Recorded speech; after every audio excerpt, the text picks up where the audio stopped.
U.S. stocks sank on Monday as shares of major tech companies dropped ahead of this week's earnings, and investors awaited the Federal Reserve's first two-day policy meeting of the year.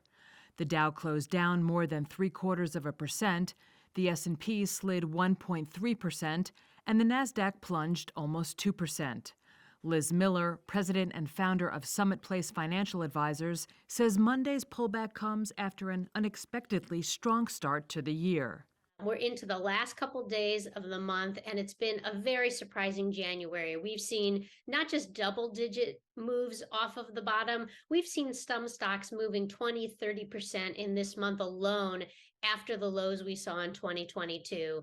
We felt at Summit Place that 2022 was overdone and that there was plenty of upside in this market, but we expect the market to pause here. And like many professional investors, we're actually getting prepared for a more difficult February potentially. And I think that's exactly what we're seeing in the market today.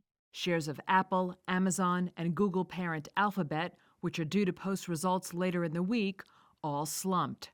Tesla dropped more than 6% after weeks of rallying.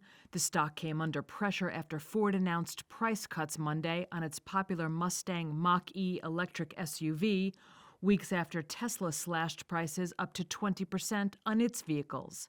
And shares of Johnson & Johnson dropped 3.7% after a federal appeals court rejected the healthcare giant's strategy to use bankruptcy to resolve multi-billion-dollar lawsuits over claims its talc products cause cancer.